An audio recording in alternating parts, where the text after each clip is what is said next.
at our neighboring country, Ghana. The general elections they conduct. The last one specifically. I don't do Ghana now for like 6-7 years. They tell you one thing I repeat this thing, say Ghana. We can't peace with it for Ghana. No money if you buy. Even Americans with it for a year, they confirm. Ghana is moving forward. But regardless, I tell you, say, for Africa, Ghana, they lead. You understand? Ghana, they lead. Absolutely true. Ghana is leading in so many ways. Right now, Nigerian politicians are beginning to realize it is time for them to learn from Ghana leaders.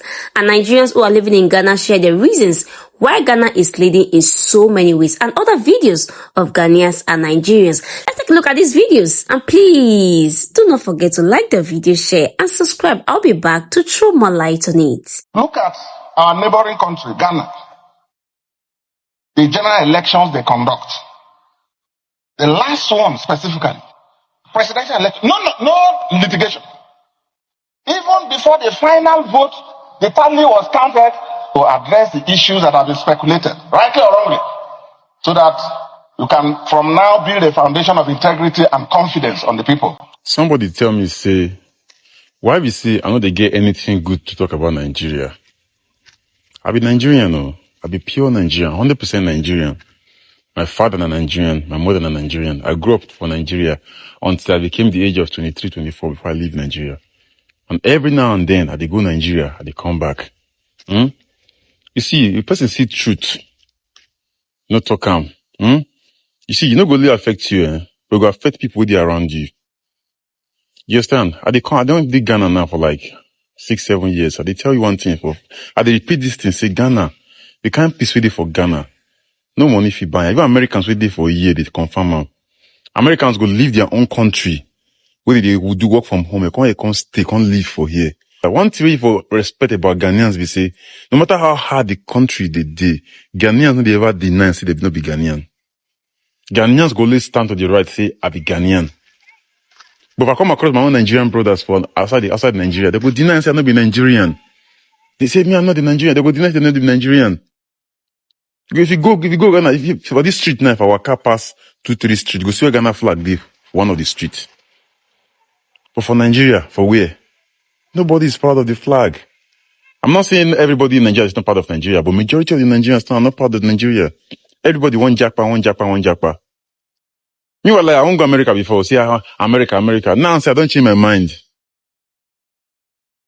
I don't change my mind because the Americans, where you see so, people with the America so, they walk like horse. They walk like Jackie. My friends, they tell me now, they did for America, they tell me. So the Nigerian, if I see true, I will tell you, Ghana is peaceful. Ghana is moving forward. Look, and I like to see so street lights, and I like it everywhere. You understand? The police are very compliant, very, they follow laws. You understand? Of course, now Africa, corruption go dey. 1 to 2 corruption go dey. But regardless, I tell you, say, for Africa, Ghana, they lead. You understand? Ghana, they lead. Forget South Africa. South Africa, apart from say the colonization, they work on their country, give them. Their country fine. What do you find Africa, South Africa again? Nothing. The division for South Africa is terrible. You understand? It's terrible. But Ghana like this, and forget say Ghana people know they like 3 people. 3 people know they like Ghana people. But they play music, 2 of them go dance together. They bring food, 2 of them go eat together. They discriminate themselves. Then they do like that for Ghana. They love themselves. Forget say, and this one, I'm Ghana, I'm Twi, I'm this one. Okay, forget. Ghanaians, they love themselves. You understand? They love themselves. Ghanaian man see another Ghanaian man for outside. He go hug my brother, my brother that. You understand? I'm not saying Nigerians know they hug themselves. Nigerians see themselves outside, they hug themselves. They welcome themselves. I see they tell you, say, if you share another Nigerian for outside country, you will be fair to introduce yourself, because say, if it implicate you. You understand? So Ghana is beautiful, Nigeria is beautiful, but they get their difference. And Ghana and Nigeria, they be the same people. They be the same people, just that one is aggressive than the other. You understand? One is aggressive than the other. The tragedy of Nigeria began in 1986, when we did the structural adjustment program. When we were persuaded to devalue our currency every week for 32 years. When I went to school, and many of you are here, the Naira was $1.50. The Naira was almost £1 sterling. They came here, persuaded some brilliant men from Harvard and the World Bank that weekly devaluation was wonderful. 32 years of devaluing your currency until we hit 527. And they were still telling us that the Naira was still overvalued. That brought poverty, misery upon us. Then interest rates went to 30%. So nobody could build a factory, start a farm, produce anything, or create jobs. Because every time you bring in a shipload of rice, you also bring in a shipload of unemployment. Because you are transferring your wealth to sustain other economies. Somehow, Nigerians didn't notice it. So we became a nation of importers. Toothpicks. Toothpicks. Each year cost us $18 million. Importing toothpicks. Tomato paste $400 million. So you talked about tomatoes now. One basket in town now is less than 2,000 naira. The farmers are losing money because the processors don't have enough funds to set up factories. You are going to do tomato paste with food-grade stainless steel. You can't just use anything because you'll be putting poison in people's stomach. 2 factories have started off. I believe by the middle of next year, we can comfortably tell importers of tomato paste to stop. But when you do, you make enemies. Even the rice we're trying to reduce, we have enemies. Heavy enemies. People who can kill if they have a chance. Because you're spoiling their business. And let nobody take it lightly. These guys have seized this country's economy. They've taken us hostage. And they have no intention of giving up. Because this is a huge market. A very sweet market. And they have taken control. This regime is unpopular in part because it is trying to cut down imports and transfer the wealth to our rural people. And I'm saying it because I have been in this business for 41 years and I can tell you some history. Abdullah Adamu is here. Import, milk, sugar, toothpicks, toothpaste, handkerchiefs, pencils. We don't make. To cure Nigerians of that malady will take a while. It will take a strong government. That's the truth. And they're not happy that we're cutting down. When we cut down, they lose money there. So you see all sorts of publications. We're telling lies. We're not growing rice. We're trying to demoralize the local farmers and make sure that the economy fails. That's the story of imports. Now, I read a story recently in the newspapers. The French ambassador, the champagne ambassador in Nigeria, gave an article to The Guardian. He said Nigerians love life. We are the biggest consumers of champagne on planet Earth, more than the French who make it. There are parties you attend in some places where they only drink champagne. Of course, the individual is free to spend his money, but his money comes from Nigeria's commonwealth. So on imports, it will take a while for us to get used to local goods and accept that we should consume what we produce and produce what we want to consume. So I take your point. We have to take stern measures to cut down on imports because these young boys and girls who have no jobs today are not going to allow us to carry on enjoying life at their expense. They need jobs. They need jobs. They are children. They've graduated, they've come back home to begin a second childhood because there's no factory to employ them. And the ministries can't take any more. But somebody is making sure you fail when you want to produce at home. 70 to maybe 80% of what we spend time praying for in religious houses are issues that should be sorted by efficient government. True. You have no reason to be praying for light when your national grid is not working. Because Christ says you are the light of the world. The greatest manifestation of God's powers was in the creation of man. He said that the earth I have given to the sons of men, and he lives, in the heavenly places. So calling on God to fix what he created you to fix is irresponsibility. It is recklessness. So what prayer is building Russia? What prayer is building Ukraine? Ukraine has been fighting a war for almost 3 years. And guess what? Ukraine has been sending grains to African countries. Nigeria is not fighting a foreign adversary. Nigeria cannot feed itself. Every politician in Nigeria worships in a mosque or a church. We have more than 80 million Christians, 80 million Muslims. So who is committing the crimes in Nigeria? Who is doing the evil?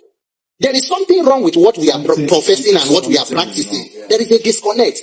And then when you come out as a religious leader and you are preaching and you say the Lord will be with you, you are protected with a pillar of cloud in the day and a pillar of fire at night. But you, daddy, you are using bulletproof SUV and number 4 motor. So what you are doing is double factor authentication. If the pillar of cloud does not protect you, the bulletproof should survive. There you have it, guys. Now, the problem in Nigeria is that individuals with this type of intelligence in Nigeria don't get enough stability. In Nigeria today, a dancer can be promoted. You know the general saying, no talent is the new talent. People with intelligence, people with something upstairs to offer to the country called Nigeria, they don't allow them to shine that much. Check this guy out. None of his page has up to 1 million followers. From TikTok to Facebook to Instagram, none. Even though he put his life on the line every day for electoral reform. In Nigeria today, majority of Nigerian content creators are focused on comedic content because that is what Nigerians are interested in. But a content creator like this guy, Randy Peters, people don't pay attention. Though some Nigerians do pay attention, but majority of Nigerians don't even know who this guy is. So this is a country with serious misplaced priorities. And I hope one day we'll find peace and put our act together. Fellow Nigerians and fellow Africans that reside in Ghana. This video is going out to most people who reside in Nigeria and in Ghana, who are very ignorant of the way and the process and the behavior and the culture and tradition of the Igbo people. Over the past months now, we have seen activities sponsored from Nigeria and a lot of Ghanaians who want to make money from the internet, casting aspirations on over 80 million Igbos that have been living peacefully with their neighbors wherever they go. Now, I want to make this video to clarify certain things. It is an insult upon the Igbo nation for you to classify any one person as Igbo king. There is nothing as Igbo king. In Igbo land, we have over 80 million people, like I have said, and across the entire Igbo nation, we have what we call the kings. We call them Ezes or Igwes. Now, across the entire Igbo land, all these Ezes and Igwes, they exist in their different communities, coronated according to traditional laws and custom. Never in the history of Igbo land has any one person been regarded or described or has ever ascended any throne and been referred to as Igbo leader, as Igbo king. We have the Ezaro, we have the Ezenri, we have the Igwe Eze Igboukwu, we have the Igwe of Onitsha, of Nnewi, we have the Obi of Onitsha, we have traditional rulers in Owerri. Across the entire Igbo land, we have prominent traditional rulers that are older than even some of the kingdoms you refer to in Ghana, and some of the kingdoms that people today are beginning to raise dust and insult us.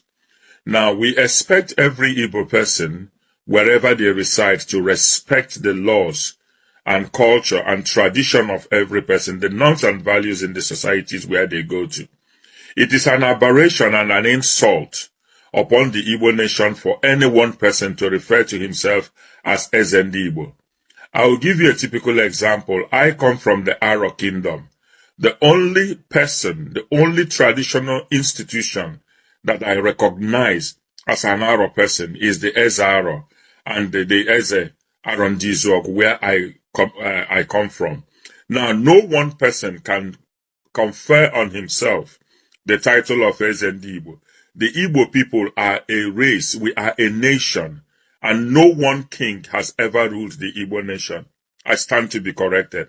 And some of you should go back to Wikipedia and the internet to Google places like Aro Kingdom, Nri Kingdom, Nnewi, Igbo Ukwu, Onisha, and a lot of Were, Ngwa communities, Ozuakole communities, and all the rest. Go and Google these things. The traditional institutions, the traditional stools from these places transcend over 18th century, 13th century, 12th century. When the Portuguese came here, they met a very structured Igbo land. There is a popular saying that came from the Bible and had become something even more secular. It's a popular saying. It goes this way. It says, when I was in Rome, I behaved like a Roman. When I was in Greece, I behaved like a Greek. When I was in Israel, I behaved like an Israelite. Now, what does this say? This is a statement that every Nigerian, especially the Igbos, should take to heart.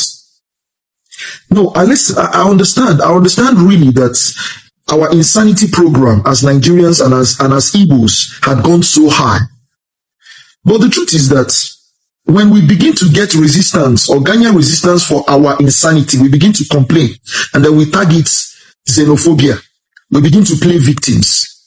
But when we are told to respect ourselves, we wouldn't. I don't understand why Nigerians and the Igbo tribe will go to a country like Ghana and start running all these royalty programs, these kings, this Eze, this chief. You are a stranger in Ghana. If you like, marry the daughter of the president of Ghana. You're still a Nigerian. And you have no right whatsoever to plant yourself or to indemnify yourself as to thinking that you can bring your gods, your foreign gods, to a strange land. You don't do that. From every rational point of view, when a person who is a stranger or a visitor brings his culture to another man's land, you're meddling. It's wrong. You don't do that. You cannot do that. You know that you come to another man's land to do whatever you want to do, which is positive, to contribute, to serve, and to earn from another man's land. When you're done with that, you go back home. No matter the years you've spent there is no need for you to bring your culture. There is no need for you to bring your gods to that land. You don't do that. You cannot do that. It's wrong. Talk more of settling to the extent that you want to impose your royalty program in that very place. Let me forewarn Nigerians. Ghanaians are beginning to frown at this. Ghanaians are beginning to frown at this. And let me tell you people, nobody frowns at this like myself, because I know how you Igbos are. I know how you people are. I'm an Igbo man, and I know how we are. I know how deadly we are. I know how cunning we are. We're so cunning and we're so deceitful. We're so fraudulent. We have all manner of criminal tendencies.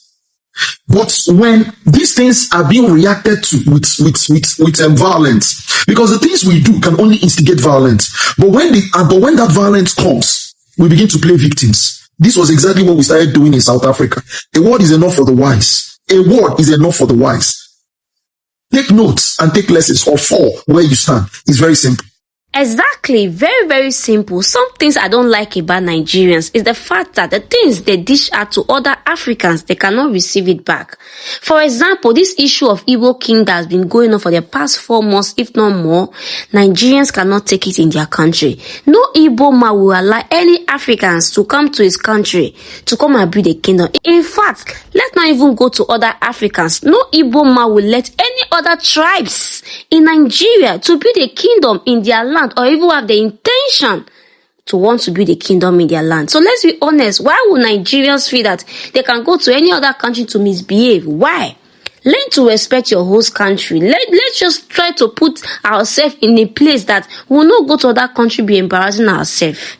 Because this Igbo issue that has been going on for months, if it was to be Nigeria, by now, that man for don't go back to a country. We know as Nigerians, deep down in our hearts, we know if this Mr. Inetu was to be a Ghanaian that come to our country to do all these things, by now, we don't send them. We will not even wait for the government to give us any go-ahead before Nigerians fight this man to go back to his country. But when Ghanaians come out to say their own, they'll say, hey, Ghanaians hate Nigerians.